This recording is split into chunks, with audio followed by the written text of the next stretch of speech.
So this is the adult course unit 6 post-lesson assessment on the time value of money and the use of the financial calculator. So let's just begin right away. What is the difference between an ordinary annuity and an annuity due, and what is the implication of such a thing?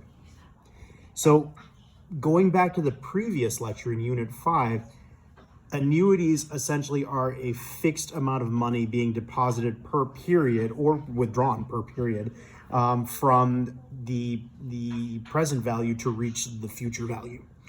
An ordinary annuity has a cash flow either in or out at the end of the compounding period. An annuity due has cash flows either in or out at the beginning of a period.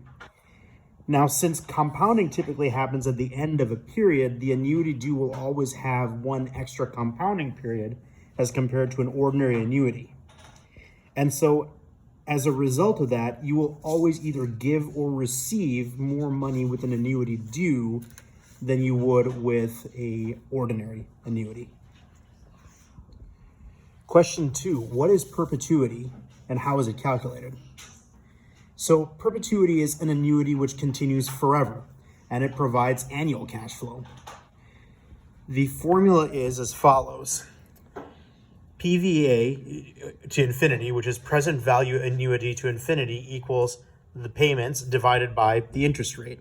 Basically, this is saying how much money do you need to put in now so that you can withdraw a certain amount of money per payment period forever, such that the interest that is then received will then cover what you've taken out. How do you calculate the future value of a mixed stream? So with that, there's a specific calculator in the financial calculator app that we discussed in the previous lecture series. It's called the IRR NPV financial calculator. And I think the IRR stands for irregular. No, what does it stand for? Internal rate of return. Oh, I appreciate that. Thank you. So internal rate of return, and it looks different than the TVM calculator that we usually use for most other forms, in that you can actually set what the cash flows are per period. As a result of that, let's see here. To get a future value, you need your present value of the mixed stream. Then you treat the present value as though it was a single. To get a future value, you got to get the present value of your mixed stream. Then you have to take it back to the TVM calculator and treat the present value as though it was a single amount to calculate the future value the way you would normally calculate for a single amount future value. What is a deferred annuity, and how do you calculate present or future value of a deferred annuity?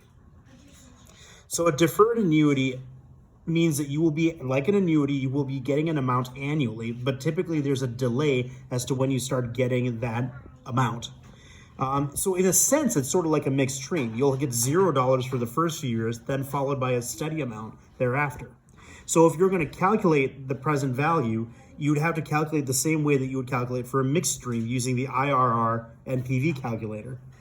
And then once you have that, to get the future value, you would again treat that PV as a single amount PV, and then calculate for your future value, your FV.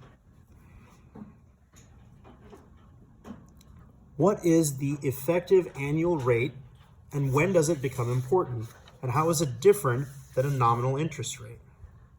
So the EAR, which is the effective annual rate, this becomes important when you have a non-annual rate, such as a quarterly or a daily compounding period. Not non-annual rate, non-annual period, like a quarterly or a daily period. In this case, you would need to convert the rate to an equivalent annual rate, or the EAR, so that you could compare annual rates with annual rates. You don't want to be comparing a quarterly rate to an annual rate. It's like comparing apples and oranges. So to get the effective annual rate, or the EAR, it is, in parentheses, 1 plus the quoted rate divided by M, where M is the compounding period, raised to the mth power, minus 1. So, for example, M, if it's quarterly, would be, the M period would be 4. If it's monthly, it would be 12, daily, 365, and so on. Now, how that's different from a nominal interest rate The nominal interest rate is the so-called stated rate of interest charged. That's the rates that the bank shows us. So the nominal rate can be over a month. It can be, the daily rate or so on. The EAR is actually the rate that's paid, though. It's not the nominal interest rate. And if you're compounding more than once a year, it's typically going to be higher than the nominal interest rate because you're paying interest on interest more often than once a year. So typically you're going to want to use the financial calculator to calculate your EAR for you so that you actually know what you're going to get yourself into, particularly with a loan.